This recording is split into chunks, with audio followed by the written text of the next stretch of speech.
Now I know two things. One, I have to take care of how I dress because that's how I'm going to stay dressed for the rest of my life. That's right. I hope I don't die in a horrible day, in a horrible way. You'll be fine.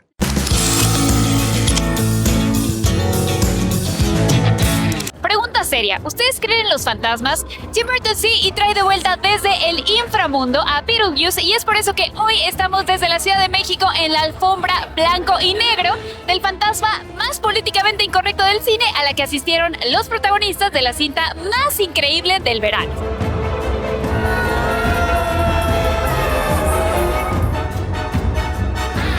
Good. I'm a little overwhelmed, but Yeah, welcome to Mexico. it's pretty intense. I knew it would be pretty big, but not this big. It's amazing. It's so touching, moving to be here tonight and to have all this beautiful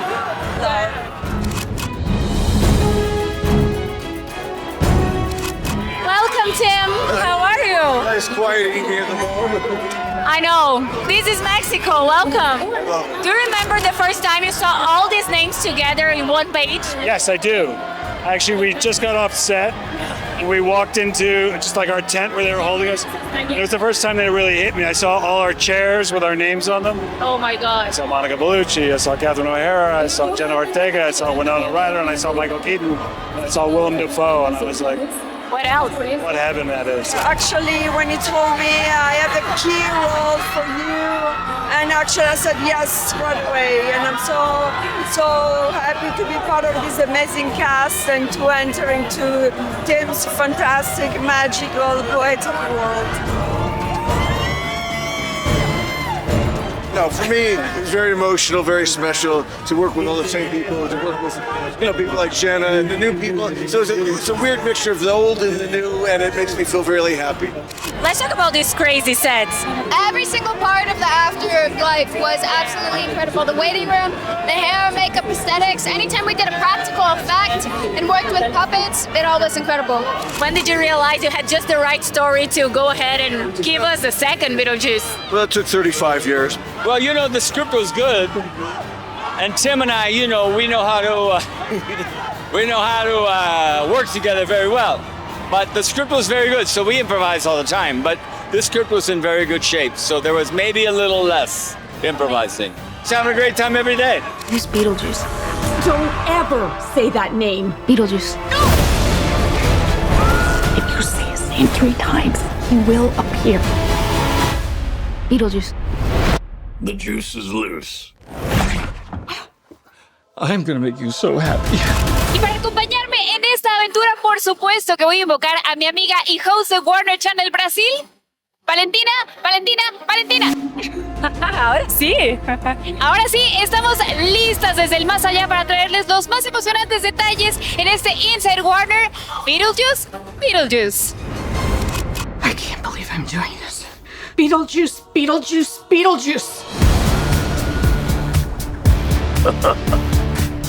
I need you to help me save my daughter.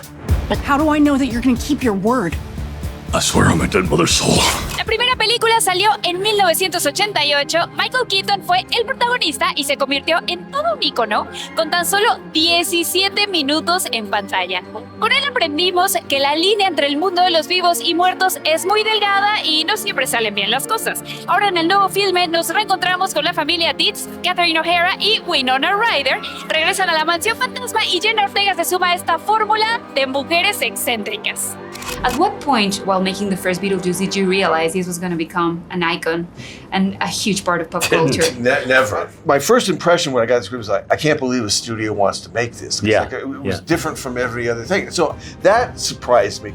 Sometimes it's really good going into something and you have no idea. And I believe that about every film. You can say, oh, this is going to be great, or Batman, whatever. Nobody ever knows. Even when it came out, got such bad. I'll never forget the reviews. There's a guy in LA, and this was not a unique one. Like my score 1 to 10, 10 being best. This film gets a -1, and it's like, whoa, that's harsh, And there was a lot of that coming out. But then I don't know what happened. It came out, and so for me, life, the surprises, the good surprises in life are amazing. That was one.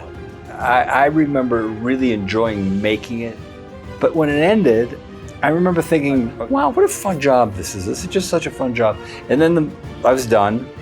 And then I never really thought about the movie. I didn't know, I thought that was a fun experience. I had no idea what was gonna happen to it. And then we had to reshoot a couple things to fix a couple things, which meant somebody saw something, you know, and in it, and then it just came out. And I remember thinking, wow, this is really kind of great. I wasn't really sure what we were making. You know, I knew it was worth the work, but you know, I didn't know. You know, I don't think we were expecting anything one way or another. No. Yeah, like when Michael gets, you put yourself in this get up, and something just comes out. I mean, it's something that I don't even think he knows, but there's definitely something that happens, like demon possession, where he puts this thing on behind a mask or behind something, and something from inside comes out big time. Yeah, it was total freedom to just kind of create an original thing and not know whether it would even work or not. I didn't even know. It's like, I have an idea, and then you do it.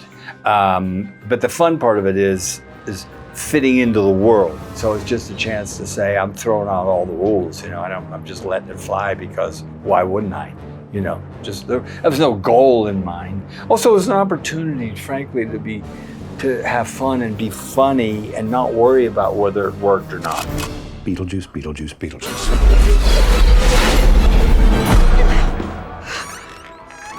Is that Beetlejuice? First of all, I want you two kids to know this is a safe space, okay? It's kind of funny to see Michael in person and then to imagine that he actually portrayed Beetlejuice. It's like, it doesn't make sense in my head. Can you, all of you, kind of tell me the first encounter you have with him in character and what was happening, what went through your head, and how did that change the entire environment of the room? I feel like I knew who Beetlejuice was before I even watched the movie. You know, you saw the costumes and you saw the way that people would dress up. So it definitely was a surreal experience. It felt like a dream. And Michael also is so sweet and charming and relaxed about everything. You couldn't believe it just happened. Yeah, it was like totally. A little bit of a whirlwind. Like, did I make that up? Yeah. Which I think is actually really fitting. But actually he was so kind and so generous, so it was really easy to work with him, and it was already incredible to work with him, because their synergy was amazing through the years. Y algo que Tim Burton nos contó es que esta secuela contará con los mismos efectos prácticos que impresionaron en la película de 1988, pero ahora aún más bizarros. Prosthetic special effects team absolutely killed it. It was unbelievable. You could spin that person all the way around and there wouldn't be something out, there would be nothing out of place. You want to touch everything. Yes. It's like you want, like Bob, you want to touch them. The babies, you want to touch them. Like whatever it is, whatever the prop is, you just kind of marvel at it and go, God, this is so... It also was really funny because it kind of felt like Disneyland in the sense where you'd see a Bob getting a drink of water and the stunt actor puts their head through the chest and is drinking. Yeah, you know, it's like Mickey actually, Mouse with his head like off. Seeing someone with their head chopped off and like eating a donut and stuffing it through their neck. It's easier to work like that because, you have real monsters to react to instead of a green screen. So for an actor, it's much easier. Bob, long distance relationships can be difficult, especially when one of you is dead and the other's ignoring it for 30 years. But Lydia and I, we have a definite psychic connection. And I'll tell you something, she definitely saw me that last time. I feel a little tingle. Well, it's very rare that you're on a set and have to ADR a whole scene, not because there's a plane flying in the background, but because the guy who had been eaten by fishes, his machine is whirring too loud every time he gets excited, and so you're having to redo scenes over again because the guy in the remote control was a little too loud. I didn't know what to imagine. And then you get there and Tim's just, okay, here's what's gonna happen. It's like, wow, you really know. Okay. Okay, I was gonna go with you. Yeah, I had already had a dance on a Tim job before, so I remember that just being so chaotic and stressful at the time and spontaneous that I saw this and I thought, okay, here we go again. And there was a choreographer and he was lovely and helped us out and kind of, threw out ideas for us. But I think it helped maybe to free us up knowing that we were possessed. Yeah. Because like you were saying, when you dance, it's very personal, it's very revealing, and it's a vulnerable thing to do, dance. But in this case, we're dancing as characters, but we're also dancing. Beetlejuice is making us dance. So it kind of frees you up like, okay, people aren't judging my dance moves. Yeah. This is a demon is making me do this. Para esta segunda parte se suman Mónica Bellucci como Delores, la ex esposa de Beetlejuice, quien está en busca de su alma, Theroux como Rory, el ambicioso novio de Lydia, y Jenna Ortega como la escéptica hija de Lydia. Ellos se suman al icónico cast que todos conocemos: Michael Keaton, Winona Ryder y Catherine O'Hara. What? Why? No! Serena, what's wrong? Oh, I'm trying to capture the perfect primal scream. I'm going to blow it up, mount it on the wall, and I invite all of you to do the same. Oh my God. I was hopefully getting some boxes in town, then I heard you screaming. Are you all right? It was Delia. Oh, Delia. I'm good. And you really care for Jenna's character a lot. You know, I mean, you cared for Winona in the first one, and you care for Winona again, actually. But, you know, you really, really care for, and even weirdly, in this one, you know, the brilliant Catherine O'Hara, you know, even then I go, yeah, she's nuts, but she's great, you know, she's I was nervous. Because I had like ideas for the character. I know. But I think we were both like, okay, here we go. It's kind of like jumping into a cold swimming pool. I was very, very nervous because I didn't know.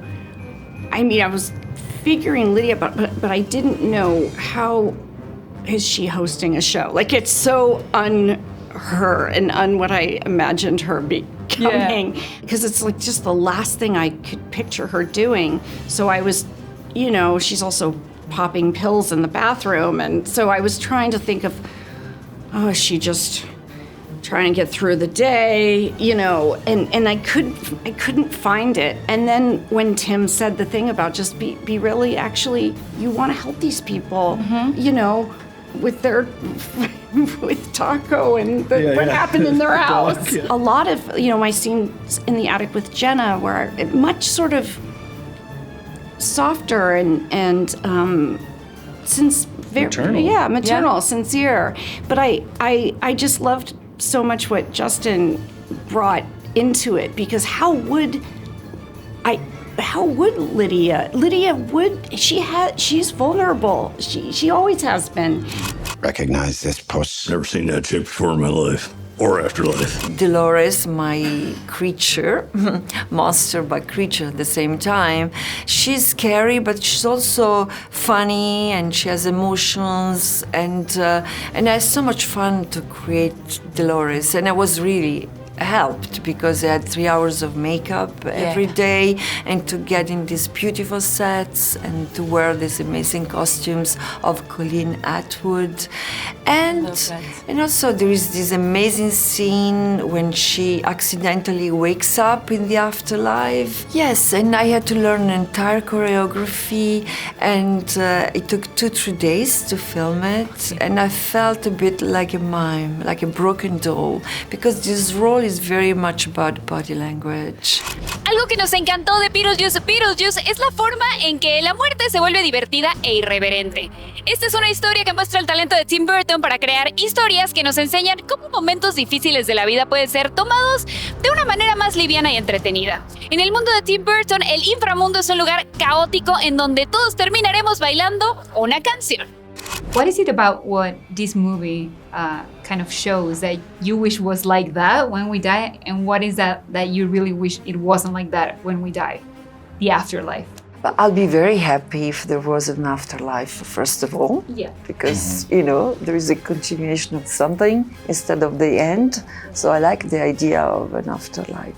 I do too. I just don't want it to look like it does in the movie. I hate waiting in line, so taking a ticket and waiting that long would be. There was a man burnt to a crisp and just consistently smoking, and it's just so ironic. Yeah, I just want to meet him. So that's what, if there is an afterlife, I'm looking for him. So I want to ask you, how did you come up with all these ideas of how they died? That was fun. In fact, I have a lot that I can't even use. Yeah. There's some really bad ones. Go ahead, please. I know I can't. I won't. I'm going to save them maybe for the next one. It just had lots of different little sketches and drawings, and we had little fun pools and funny ways to die and all that sort of stuff. So it became like a little like game and a little sort of fun thing. So we just spent time coming up with different things. It was fun. Where the afterlife is so random. You're that thing from my dream. Really more nightmare material. Confronting the unknown, conquering your fears. There's nothing harder.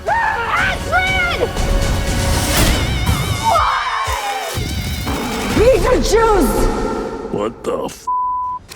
I think Tim is such an incredible collaborator and so kind and so funny.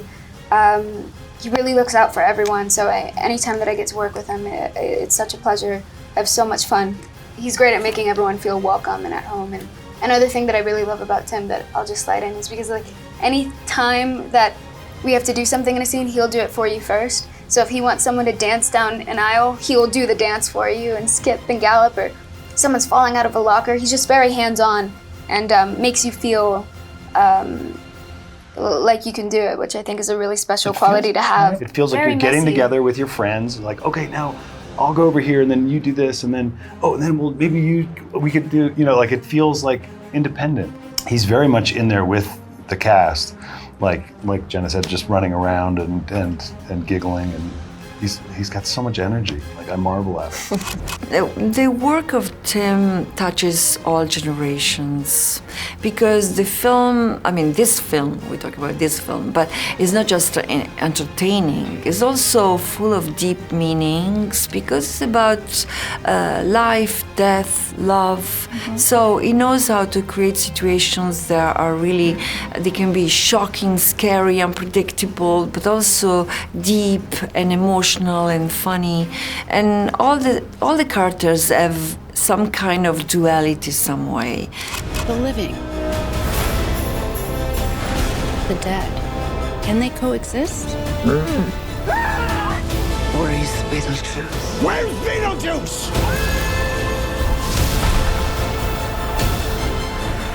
Would say is I would feel that it's more emotional to me, this one, and it's got more layers of emotion to it. And I think this has to do with life, as you go on. I made the first one when I made it, and this one now, and what's brought to it is, for me, getting older and going through a bunch of, stuff, kids and relations and whatever, it shapes you, it changes you, you go down different paths and different journeys. And so for me, and then seeing everybody again, and Michael and Catherine and Winona, it became a very emotional experience. So, almost like a method acting or method directing, you're able to use these emotions because they're real. And so hopefully you feel it in the film. Everybody brought, especially the ones that were in the first one, brought just the natural creativity of time and experience. And that you can't even talk about it. You can't go, these are just things that everybody just brought simply emotionally to it. And that, again, when you don't have to say it and talk about it endlessly, and you just feel it and get it, that's the best way. For coming to this special occasion, but right now with like a little privacy.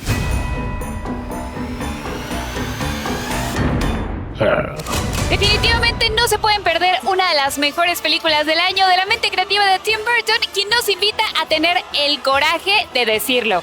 Beetlejuice, Beetlejuice, Beetlejuice. No se la pierdan este 5 de septiembre solo en cines y no olviden seguir a Warner Channel en todas las redes sociales para tener las últimas noticias del inframundo. Yo soy Gaby Cam y esto fue Inside Warner, Beetlejuice Beetlejuice.